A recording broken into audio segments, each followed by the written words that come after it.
they know that oxalate's associated with COPD, and there's research that talks about oxalate and cystic fibrosis. And people who have cystic fibrosis have certain gene, issues, right? But many of us could have one copy even of multiple cystic fibrosis genes that you would have to have in order to be really sick. So is it possible that those of us who have one or less than the number of genetic copies of cystic fibrosis genes to be diagnosed could be more susceptible for some reason because of those genes? And what I'd say to you is I am by no means a genetic expert. When I get in too far into genetics, it looks like alphabet soup to me. So I'm not going to claim to have a really solid understanding here. But the SLC26A family of cell transporters, and those are related to cystic fibrosis. Those cell transporters often have something to do with the movement and the trafficking of oxalate.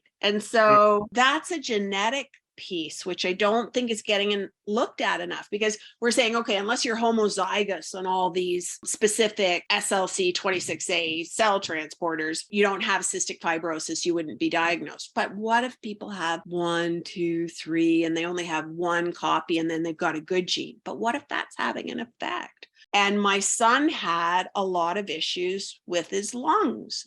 And he was on asthma puffers, and they were not really clear what was causing it. Maybe it was some allergies, seasonal allergies. He would get breathing difficulties in the middle of the winter, and there was no seasonal allergies then. And so it was very intriguing to me once I understood this piece about how you could have lung issues that could be related to oxalate. I said to him, we're going to perform an experiment. Poor kid. He was like 9 years old. And I said, for the summer, we're just going to not eat oxalate. He didn't want to do it while he was at school. He decided he liked the way he ate, but he knew what I was like. So he was willing to put up with me for the summer.